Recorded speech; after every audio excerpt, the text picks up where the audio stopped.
안녕하십니까? 이 채널을 구독해주시는 여러분, 제가 처음으로 글을 쓰게 된 20대 후반 여성입니다. 최근 이혼한 지 얼마 되지 않아서 마음이 혼란스러웠지만 글을 쓰며 제가 얼마나 이기적인 남편과 함께 살았는지를 깨달았습니다. 마음을 가다듬는데 도움이 되었네요. 오늘 제가 이 파렴치한 남편과 헤어지고 못된 시어머니로부터 벗어나는 이야기를 적어드리려 합니다. 속 시원한 사이다 같은 이혼 이야기부터 시작해보도록 하겠습니다. 어릴 적부터 언제나 엄지만큼 착하고 자상한 딸로 기른 제가 있었습니다. 어릴 적부터 많이 잠자고 부모님께서 밥을 먹을 땐 항상 조용했습니다. 효녀로 불리는 말을 많이 들었다고 합니다. 사춘기인 와중에도 부모님께서 속 썩인 일은 없었으며 항상 공부에 열중하셨죠. 학창시절에는 부모님께서 주변 사람들에게 자랑을 많이 하셨는데 사실 늦둥이인 외동딸이라 더 엄중히 대해주셨던 점도 있습니다. 고등학교 시절에는 항상 성적이 상위권에 있었고 원하는 교대로 진학하여 아이들을 사랑하는 마음을 가지고 있었으며 선생님으로서의 직업에 큰 끌림을 느꼈습니다. 누군가를 가르치는 것이 정말 멋진 일이라고 생각했죠. 대학에 진학해도 주변 친구들이 관심을 갖는 술, 연애, 유흥 등에는 전혀 흥미를 느끼지 않았고 그 시간을 도서관에서 매번 새벽까지 공부하는 데 사용했습니다. 그때의 나는 책 한 자라도 더 읽고 싶었습니다. 친구들은 젊음을 제대로 즐기지 못한다고 했지만 나는 그 생활이 행복했어요. 연애 생각은 별로 없었고 다가오는 남자들에게 큰 관심도 없었죠.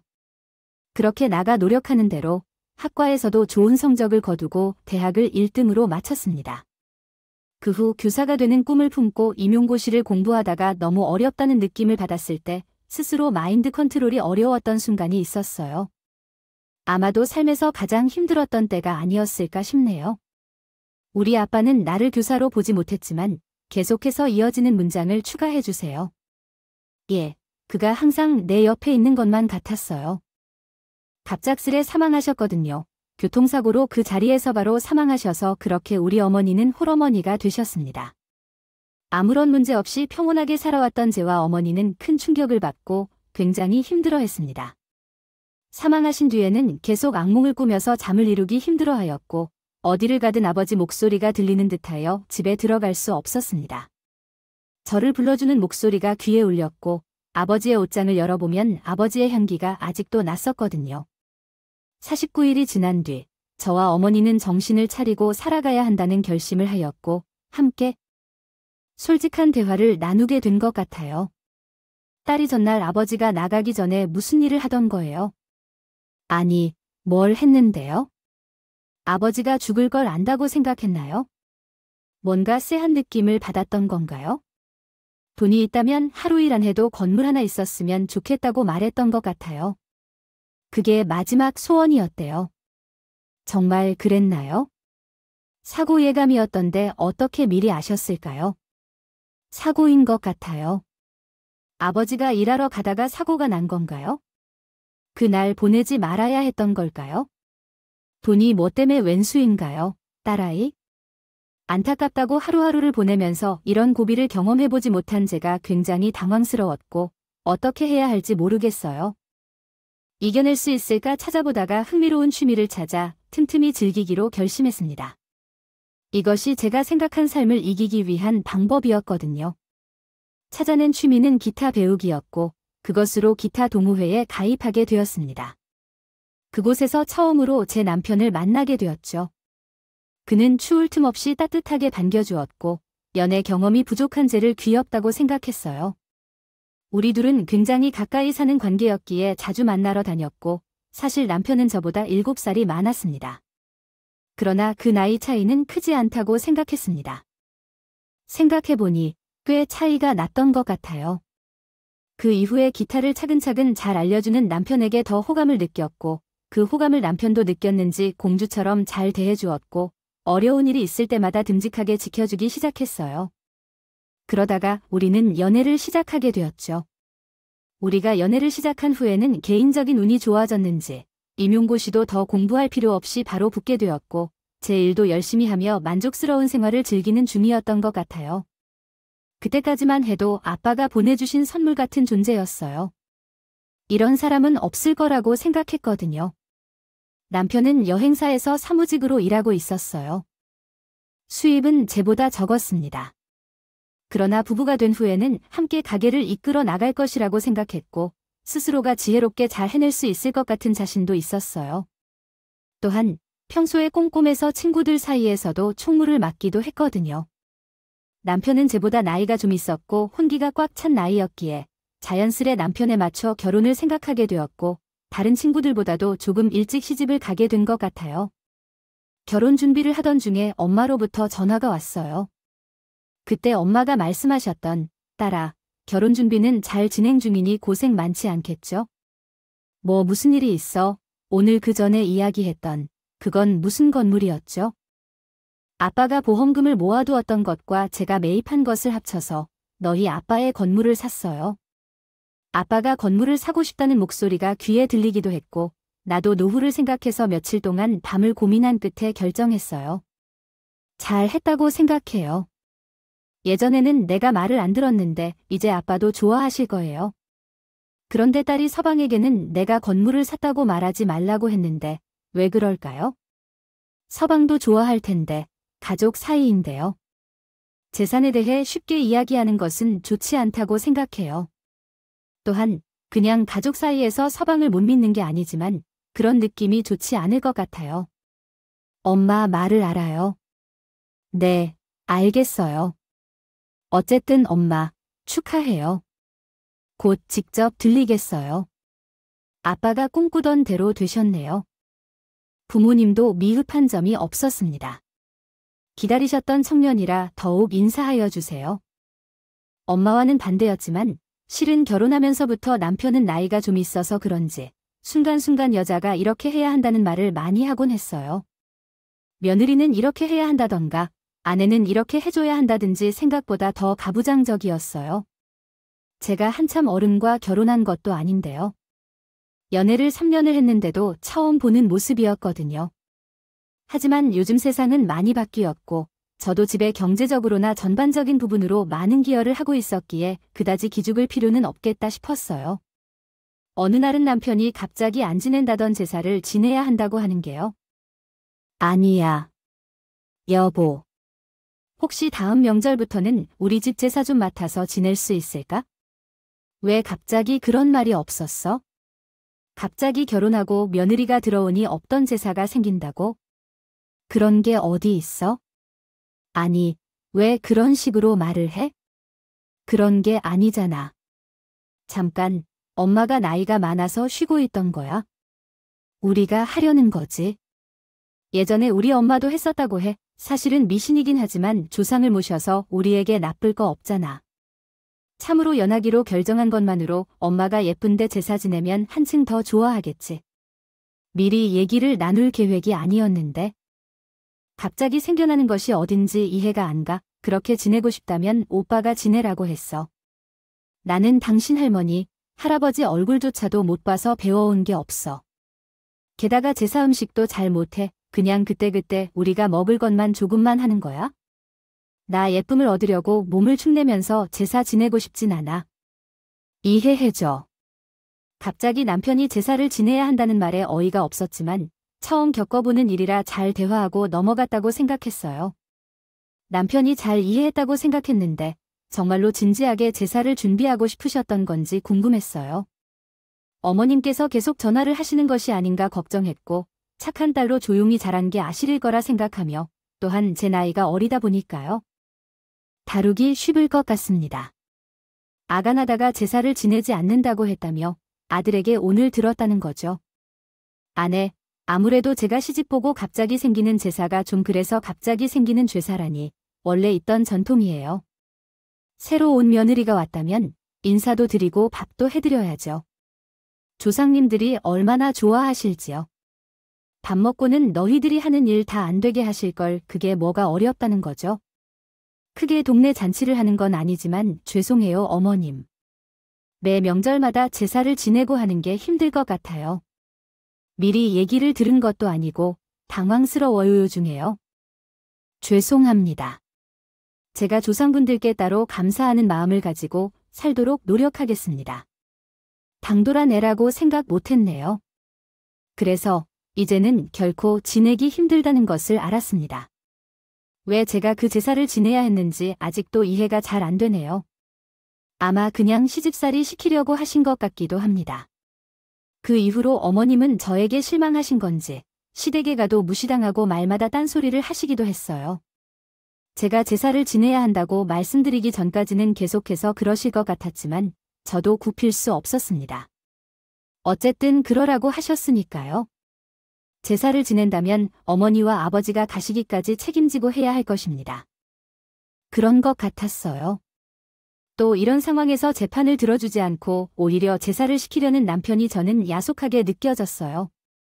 정말 실망스러웠어요. 그래서 어느 날 남편과 주말 아침을 함께 먹던 중 어머니께 전화가 왔어요.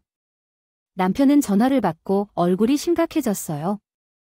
당장 간다고 말한 거예요. 여보, 지금 엄마한테 가봐야 돼. 왜? 어머니, 뭘 하시는데 배가 너무 아프대. 빨리 옷 입고 나와. 아버지도 안 계시는데 큰일 난 것 같아. 그렇게 어머니가 편찮으시다는 소식을 듣고 나도 너무 놀라서 모자만 대충 쓰고 외투를 입고 당장 시골집으로 달려갔어요.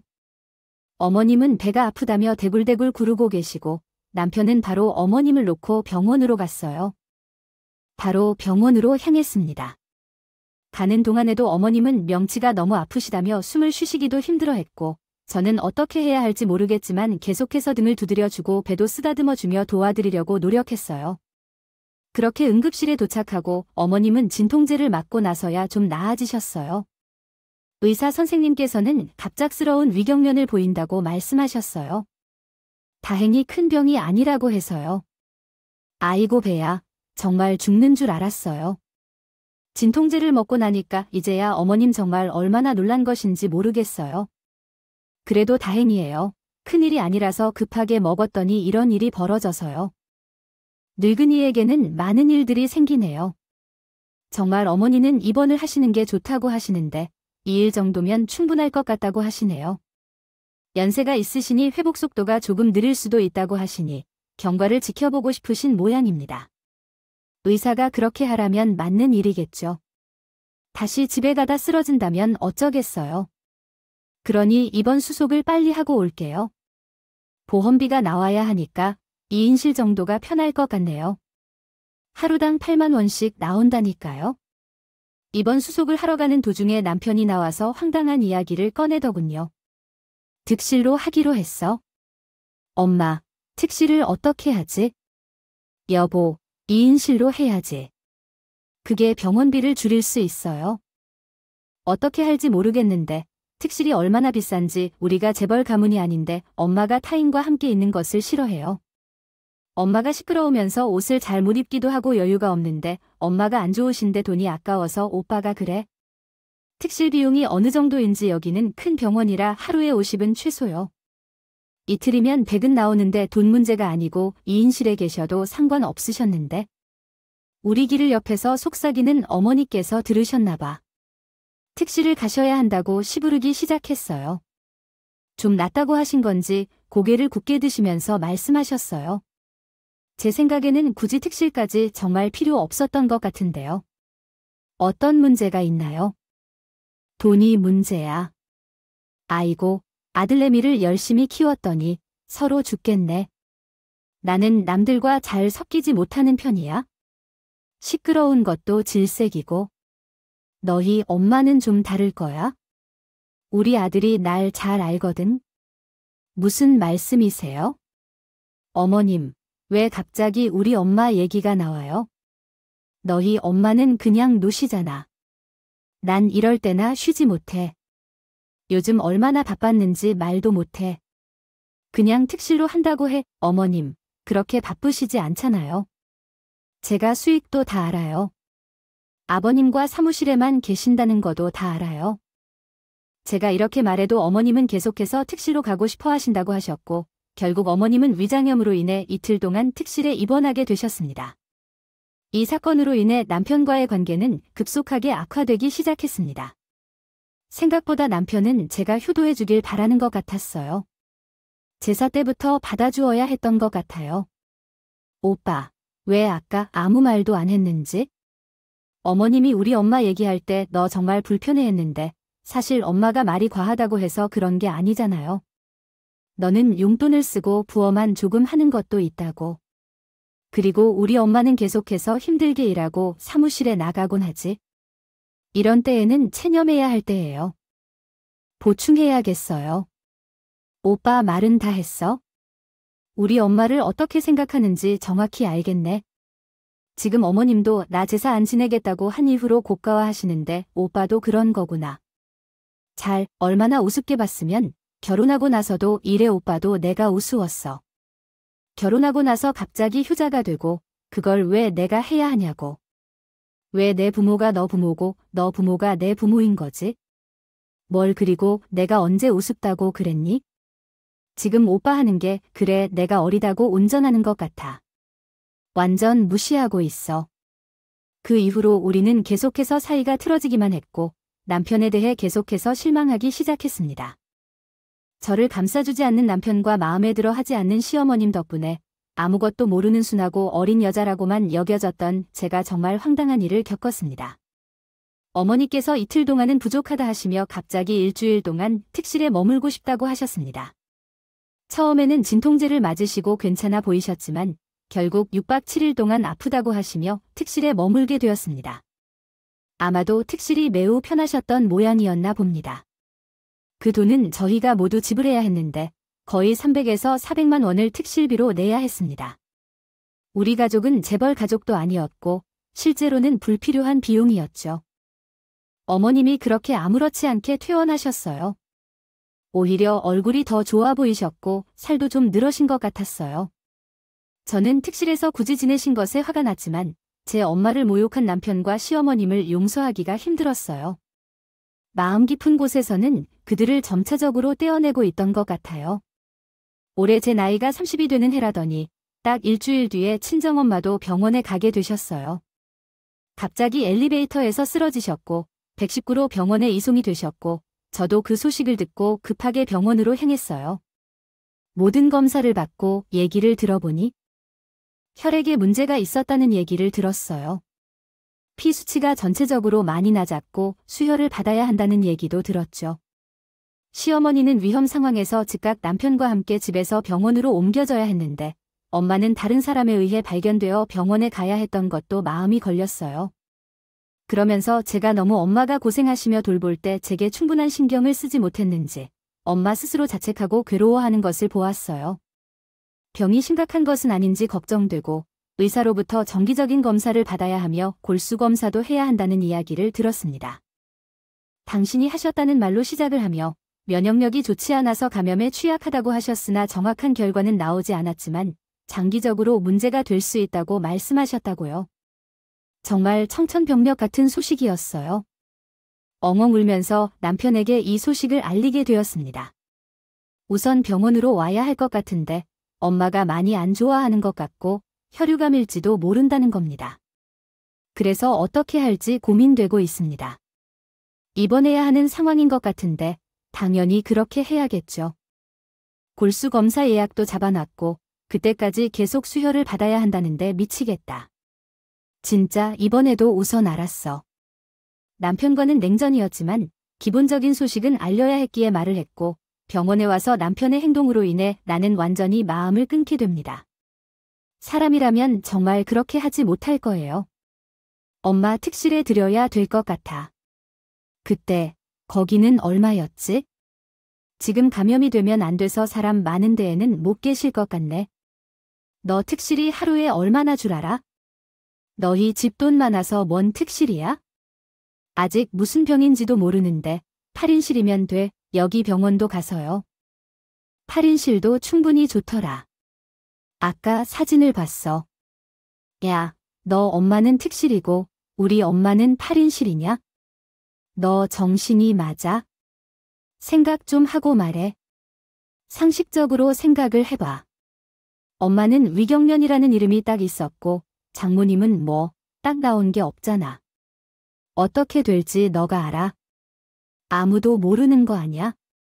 딱 병명이 나오면 그때 다시 생각해보자. 그 전까지는 8인실에 계시는 게 좋을 것 같아. 뭐가 나온 게 없어? 피를 검사한 걸 내 눈으로 봐. 지금 피가 다 낮아서 수액하고 계시는데 위경련이랑 비교가 되냐? 말 같지도 않은 소리를 하고 있어? 말도 안 되는 소리도 작작해야지. 들어주지. 남편은 특실이 얼마인지 알고 있냐며 화를 냈고 8인실을 말하는 것입니다. 어떻게 그럴 수가 있죠? 갑자기 돈을 운운하는 것도 저는 정말 충격이었습니다.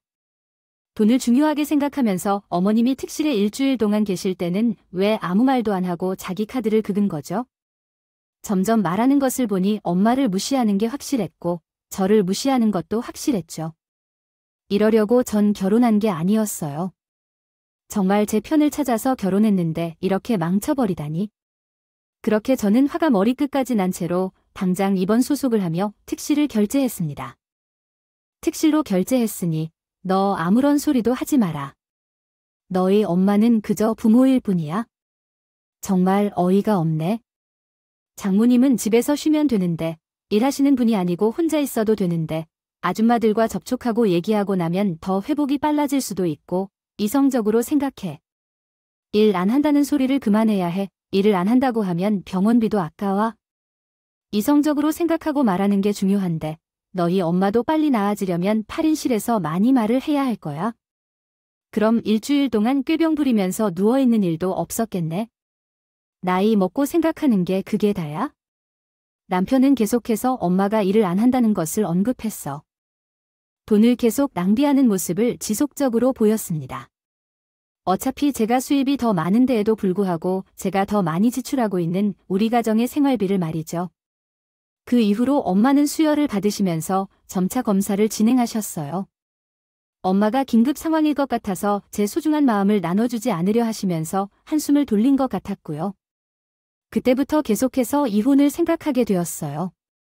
정신이 갑자기 들면서 엄마가 조금 걱정되는 남편의 행동을 보여주기 위해 그런 건 아닌지 생각도 들었고요. 그리고 이성적으로 이혼하려면 증거가 필요하다는 생각이 들면서 이 과정을 시작했습니다.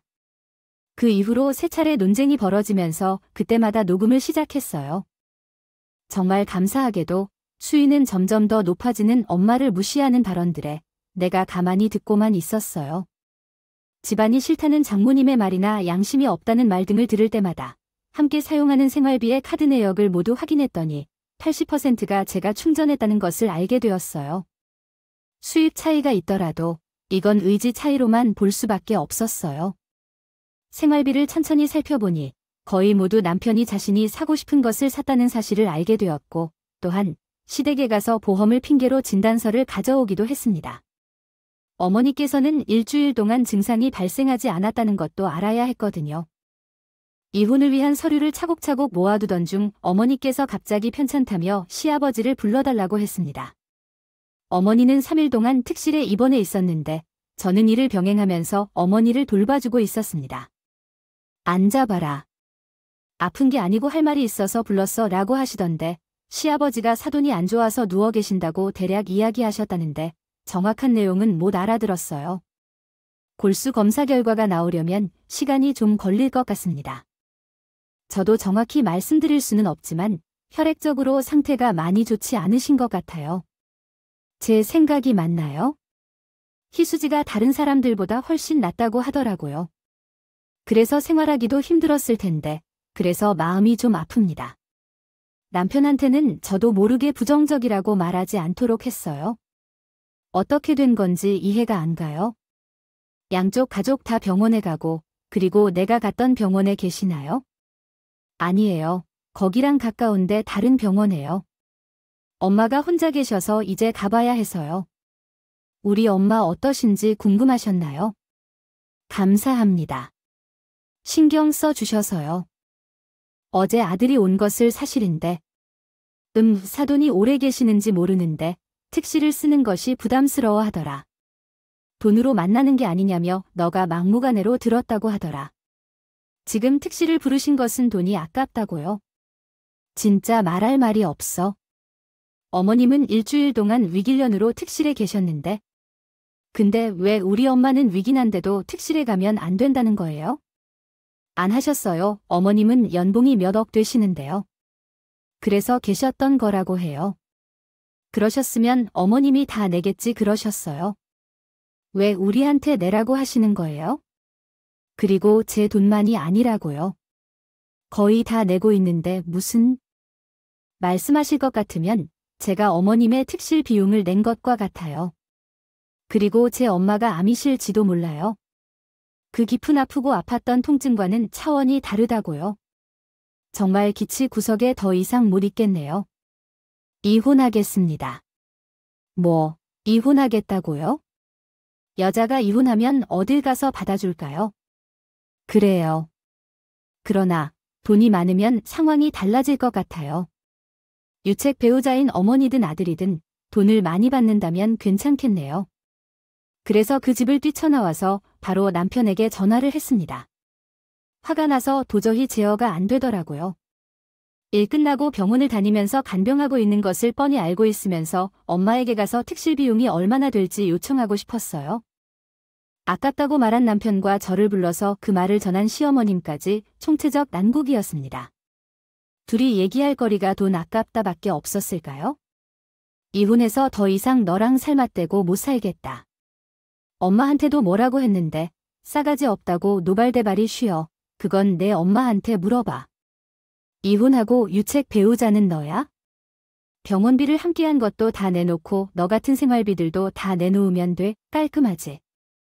내가 쓴 것과 내 엄마가 쓴 것을 모두 내놓으라는 소리야?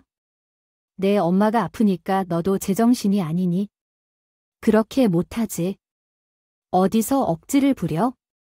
그래, 그럼 깔끔하게 소송하자. 이혼 소송이 얼마나 힘든지 알고 있음에도 불구하고 저는 소송을 선택했습니다. 이 상황이 너무 억울하고 마치 사기 결혼을 당한 것처럼 느껴져서 반드시 이겨내야겠다고 생각했어요. 연애하고 결혼한 뒤의 모습은 달라질 수 있죠. 당연히 이해합니다. 다만 남편과 거의 천사와 악마 수준으로 변했어요. 어머님도 비슷했어요. 들었던 이야기로는 남편이 제게 아무것도 줄 생각이 없다고 하더라고요. 아마도 그에게 그럴 만큼의 돈도 없었을 거예요. 어머님을 생각하는 마음이 얼마나 좋았던지. 그런데 이제는 저에게도 그 많은 효도를 직접 다 하라고 하고 싶었습니다. 그렇지 않으면 남편의 엄마는 특실을 가고 우리 어머님은 중환자인데요. 8명이 함께 있는 방 속엔 아무도 말을 하지 않는 여자가 있었다. 그런 여자를 찾기 위해 노력했지만 아마도 찾을 수 없을 것 같다. 이혼 소송을 진행 중이라는 사실을 엄마에게 말하지 못해 미안했습니다.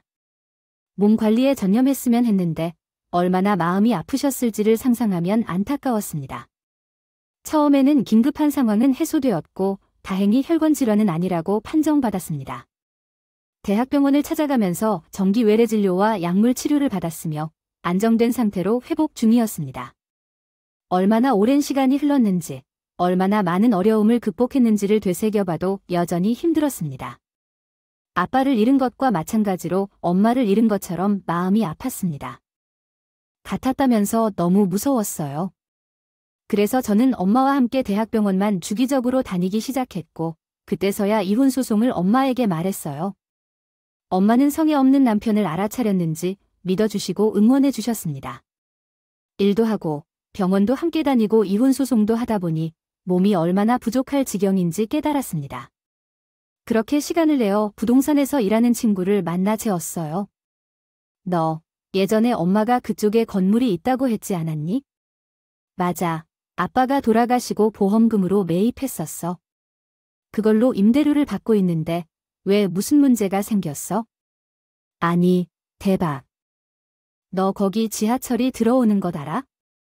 수익을 올리는 것도 괜찮고 더 기다려도 가치가 오를 거야? 잘 샀네. 거기 정말 좋은 곳이었나 봐. 문이 너무 잘 트이나 보다. 오늘 발표됐어. 정말이야. 앞에 지하철이 들어왔대. 말도 안 돼. 감정평가라도 받아야겠네.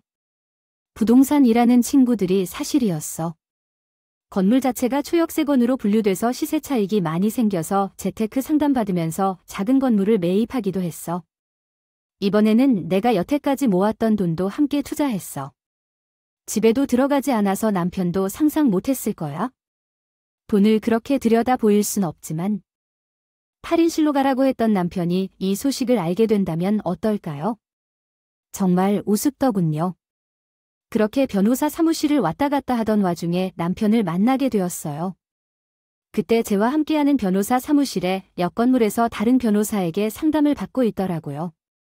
우연히 그 모습을 보면 제 마음이 어떨지 정말 궁금했는데 주먹이 자동으로 쥐어지더군요. 너무 꼴보기가 싫어서요.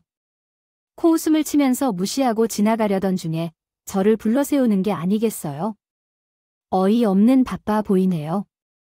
뭐가 잘 안 되나 봐. 얼굴이 쫓기는 얼굴인데 너무 잘 되고 있어서 고민이에요. 이혼 소송은 잘 되어가고 있어서 어차피 패소라고 생각되어서 맡아주려는 변호사도 없을 텐데, 잘 되어가고 있어서 다행이네요.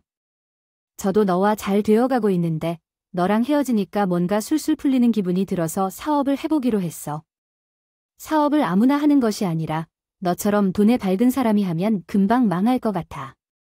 넌 항상 자신을 과대평가하지 않는 게 좋은데 부동산 업자한테 전화가 왔는데 진짜인 거야? 오늘 자리를 봐야 하니까 그래. 잘 해봐서 대박 나기를 바라고 있어. 언제나 너에게 많이 줘야 하니까 돈이 필요할 것 같아. 준비를 미리 해두는 게 좋을 것 같아. 사업을 하는 전 남편을 비웃으며 가려는데 멀리서 남편과 만나기로 한 부동산 중개업자가 오고 있는 것 같아요. 자세히 살펴보니 엄마가 건물을 매입할 때 함께 계셨던 공인중개사 분이셨어요. 어쩜 운명이 이렇게 저를 도와주나요? 복수할 시간이라는 것을 저는 직감적으로 알았어요. 공인중개사분은 저희가 부부인 것을 모르시는지 깜짝 놀라시며 소개를 시켜주셨어요. 잘 지내셨어요? 어떻게 여기 계셨나요? 이분이 사업을 시작하고 싶다고 하셔서 그 건물을 보여드리려고 했는데 깔끔하고 좋게 나오셔서 자리도 좋아요. 안녕하세요. 잘 지내셨어요? 오늘 엄마 건물 3층 보시는 거예요. 거기 자리 하나 난 거네. 맞아요. 미리 사모님께는 말씀드렸는데 모르시는 듯해요. 거기 자리 좋아요. 전에 분이 그대로 다 두고 나가신 데서 그분이 시작하고 싶다고 하셔서요. 그래요. 네, 그럼 많이 보여주세요. 옆에 제 건물도 보여주시고 거기 우층도 하나 있잖아요. 네, 그럴게요. 아유, 정말 부러워요. 선생님이신데 건물도 있으시고. 또 연락할게요. 네, 들어가세요. 추운데 고생하시고요. 나중에 또 봬요. 두 분 다 정말 우연히 저희 엄마 건물 3층 자리를 남편이 보러 온다는 겁니다. 저렇게 속 시원히 말하고 나니 정말 속이 다 풀리면서 기분이 날아갈 듯 하더라고요.